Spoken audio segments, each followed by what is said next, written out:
I was born in Lviv in 1921. From early days, I have loved Podole, the part of Poland that Lviv was. We lived in a street Królowej Jadwigi. I remember it was number 6 on the ground floor. Very comfortable.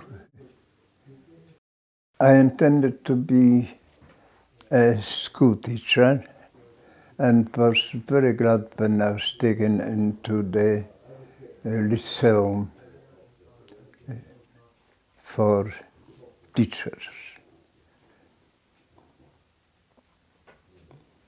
September the 12th, 1 o'clock, I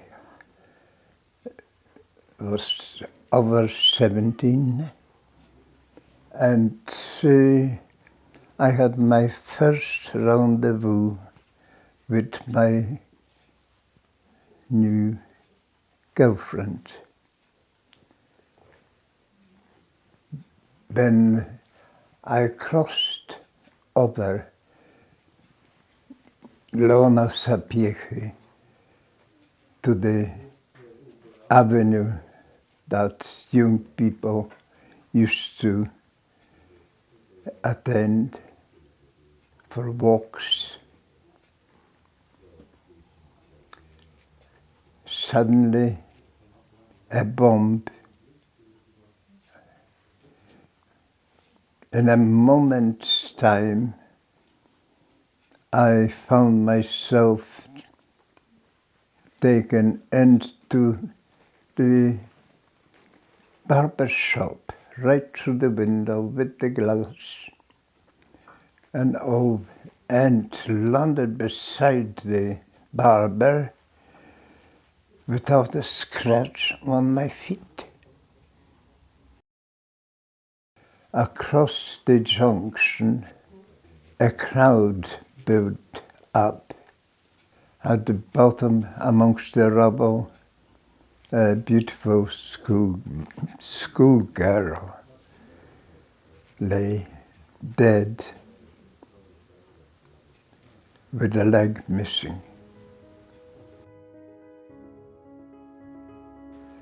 The General Maciek, who informed us of the surrender, advised us that an army was being formed in France and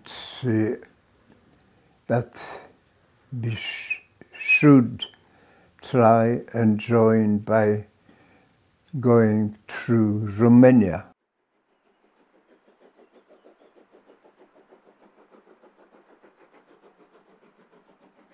I was collected by Polish army men, inquired and sent to Camp Ketkidown. I got advanced to a corporal in charge of platoon.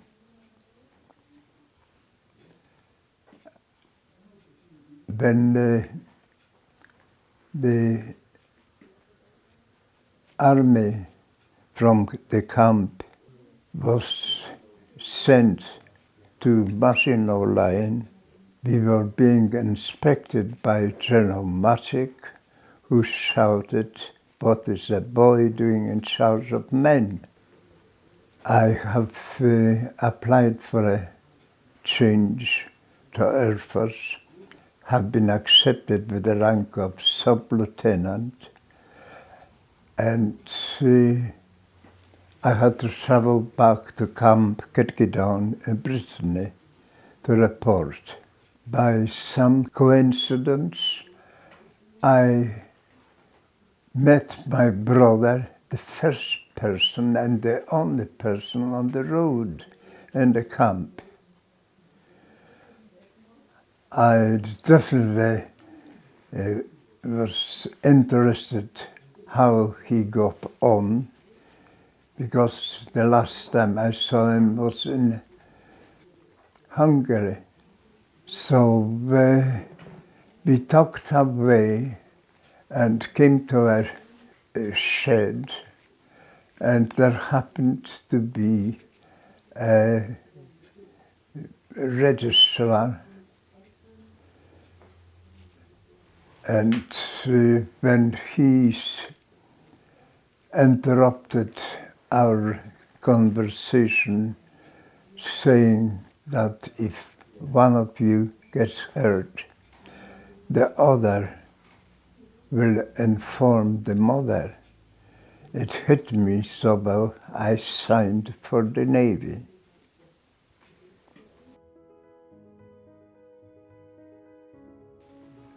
And the Navy, after training, and April the 3rd, I arrived in Great Britain, in Plymouth. In Plymouth there was a Polish ship by the name of Kościuszko,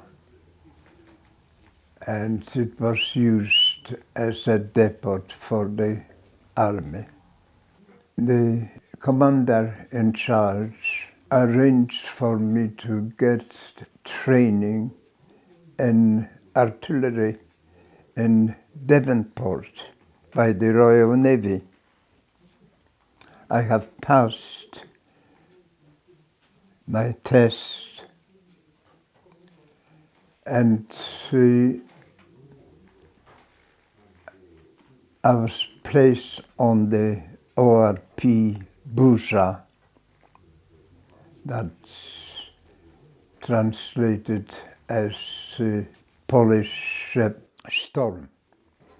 There we happened to be in time when the British Army was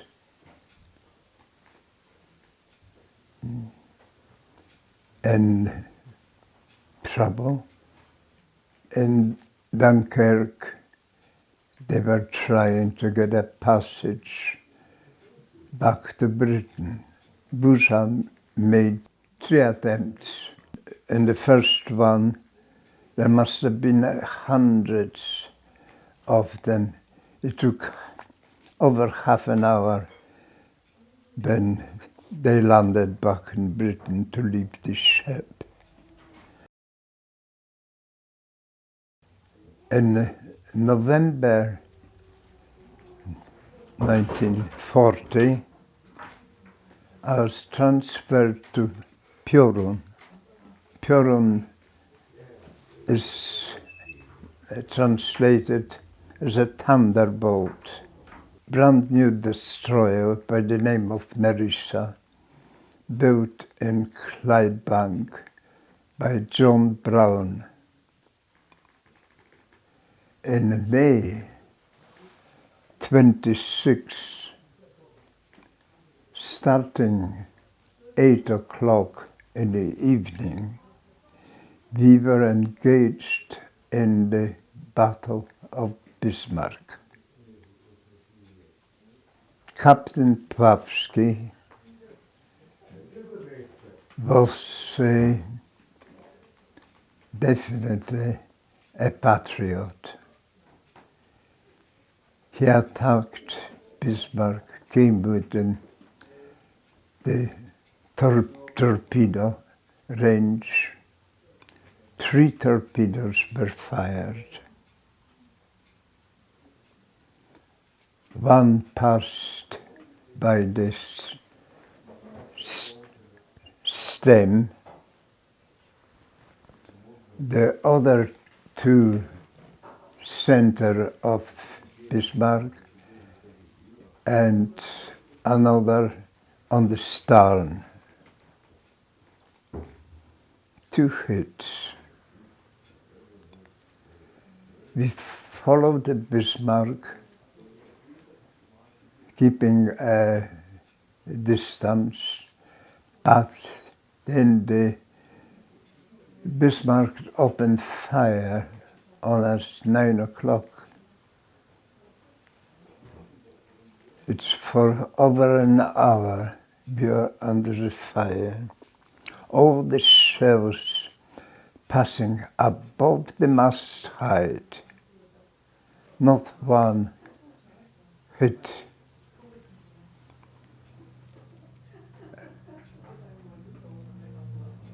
I thought that after hearing that Prince of Wales had a shot at Bismarck and damaged the mast, that the artillery of Bismarck did not get the correct readings. They assumed that our little destroyer was a cruiser Sheffield, much farther. We came to Bismarck so close that looking up, I saw the bottom of the ship because the stem of the ship had risen with the stern almost below the water. But looking up, I saw the bottom of the ship and shouted, "What a barn!"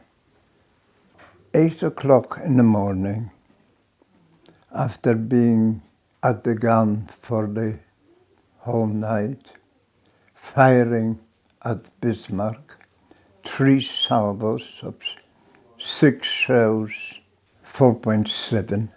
I used for target a window on the bridge that was black with not reflection of light, realizing that it was open for ventilation, and that was my target. I was bang on a distance only a few hundred meters, could not miss. The ship was scattered 8 o'clock in the morning, and the action station on the ship withdrawn. I went down below, had a shower, and then found that the breakfast was already taken by everybody. So I was quite happy to have a cup of coffee and a piece with South African lemon and melon jam. When I heard Bismarck's up again, I ran over with the cup in my hand and saw Bismarck upside down.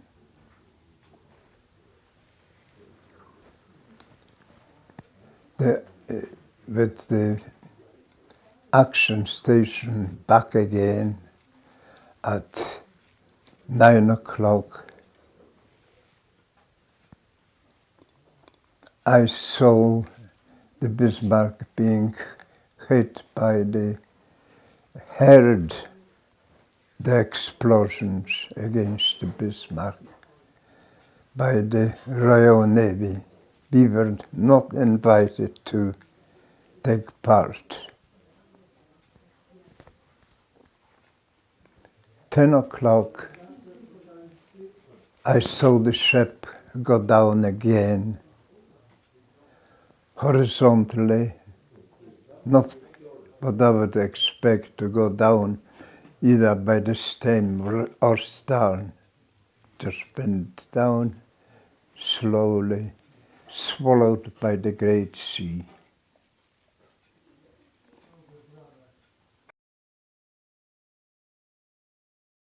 And I was transferred to Kwiawiak. In Kwiawiak, my term was very short because on the first trip in Mediterranean, we were on a convoy escorting 12 merchant ships with supplies for Malta that was being, curtailed by the Germans. The ship was hit by the mine. I was sliding along the deck.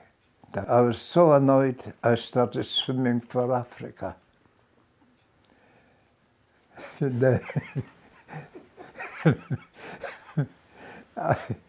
I knew from the map, and I remember on the map a white spot on the map of Congo where no man was before.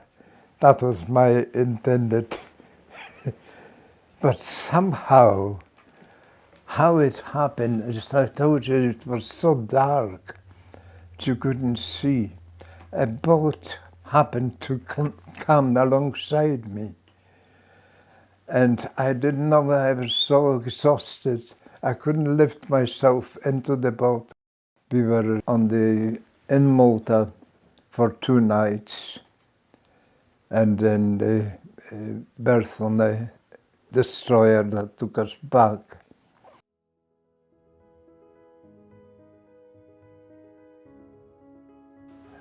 For some reason or other, I don't know, I got a letter that I'm discharged from the Navy. I was sent to Glasgow, to Oxford, for my civilian clothing. They've taken away my uniform.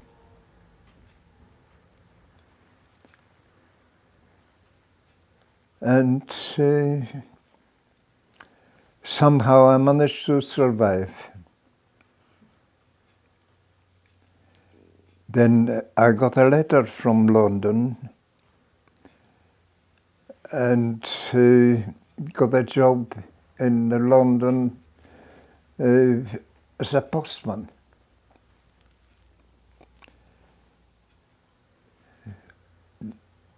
When I was doing that job, I was offered another job in Pinewood Studios as scenario writer. Then the government in London was disbanded.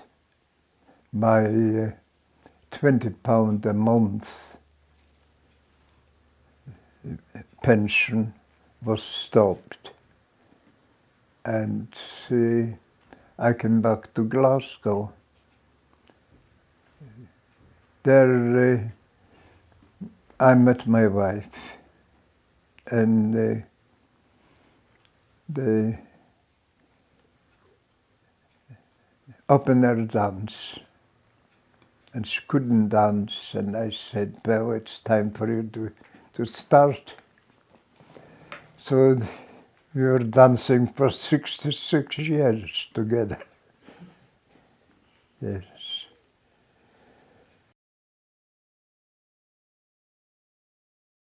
My father was described by my mother as the most dashing Polish sailor she had ever seen.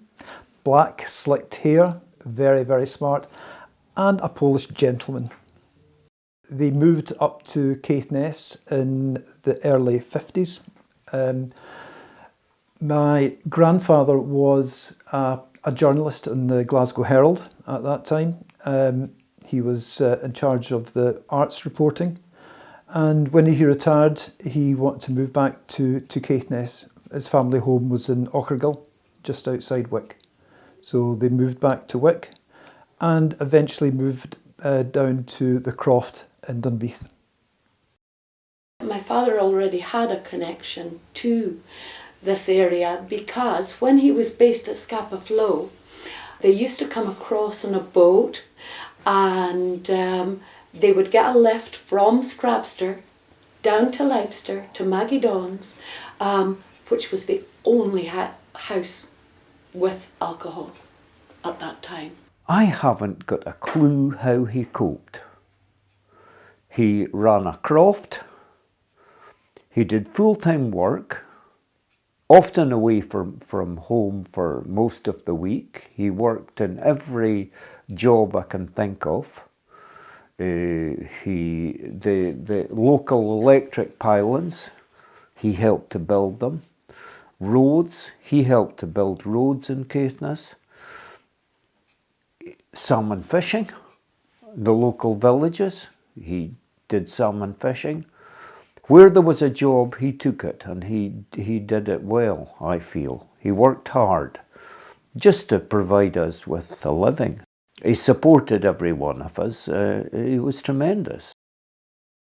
Myself, my twin brother, and my father used to work quite closely together on the croft. I mean, it was always sort of, it was, a team thing, but obviously he'd be given the orders. My father and mother both loved the whist drives, as Lara will remember because she was dragged along to whist drives too. And that was a big part of their life. Also the field club was a big thing for them. They were very interested in everything around them. They took part in various activities. They really enjoyed the Italian club and had a lot of Italian friends in Caithness. They love their music, and I think they've shared that love of music with me, and some of my happiest memories are just driving down the road with the music blasting in the car to go and get ice cream down in Brora, which we would have done on a very regular basis. They were very good to the kids, my father especially. He likes nothing better than taking the hand of a small person and wandering round the garden. I remember one time, it was a couple of years ago now, and he was in his 80s even then, and he was always keen on climbing trees when he was growing up. He used to tell me about the times of him climbing fruit trees in Poland and things. And there was this one time, the both of us were climbing on one of the harbour walls. Now, like I say, he was in his 80s at the time, but he was determined if I got to the top, he would too. He told me it reminded me a lot of him, because he used to love climbing trees as well. One of the first impressions I got of him, it was, I think, just before I actually met him. He was, everyone was grumbling because he was 98 and had gone and cut down a tree without warning anyone, and they just found out, he's just cut down the tree at 98 without any help. He was always a very brilliant chess player, and so I quite like a game of chess myself. But I so far played him many games of chess, and I've not won once. He's an incredible chess player, and I don't know if I'll ever manage to actually win that. I don't know if we can. I used to go to chess club when I was young, and I had a good few games with Grandpa. And one of the last times I played him was up here, and I had 2 games. And the first one I did absolutely terribly. He had me in a few moves, and this is maybe, a year ago, if that or so. And I played him a second game, and I said, "Oh, I've done slightly better." And he says, "Yes, I went easy on you the second time." There's always been a love of music in the family, and then last Christmas at his birthday, he sang some Polish songs for us, which was really, really nice because that's a part of the culture we've not really had as much exposure to. Good books, good company, Scrabble, always Scrabble, and so competitive. He has slowed down a bit, but one thing that was always obvious was his work ethic. He has a beautiful garden outside, which he loves to tend to. It's a constant battle with weeds. And he has a polytunnel, which has now got a very comfortable chair in it. So when I'm away, I can imagine that he does sometimes doze off and has a little nap in the polytunnel. He gets up, the fire goes on first. Winter and summer, that fire goes on. That's important. Gets on with his day, cooks for himself, which at 99 I think is incredible. My sister will come across to help him tidy up. If he needs to go for shopping, he will go for shopping with my sister chauffeuring, because he had to give up driving 2 years ago. Regular habits: coffee at appropriate time, lunch at appropriate time, coffee again in the evening, or tea in the evening at appropriate time, and plenty of games, but always working as well. Work ethic. That is a definite. I've got a very, very strong work ethic. My father is a very honourable man, honest. Once you say you're going to do something, you do it. Postanowieniem z dnia 29 marca 2021 roku pan Richard Polanski odznaczony został Krzyżem Kawalerskim Orderu Odrodzenia Polski.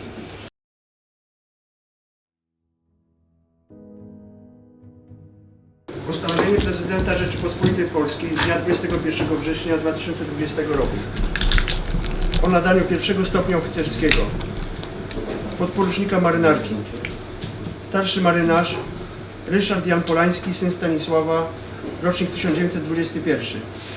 Postanowienie podpisał prezydent Rzeczypospolitej Polskiej Andrzej Duda.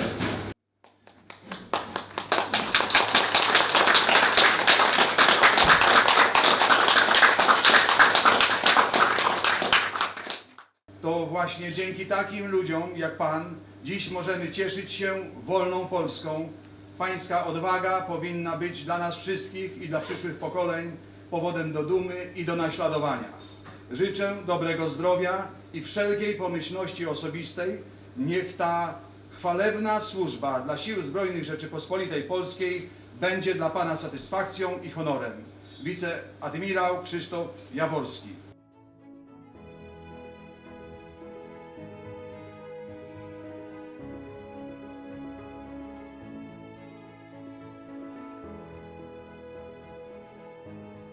I wish for peace on earth forever.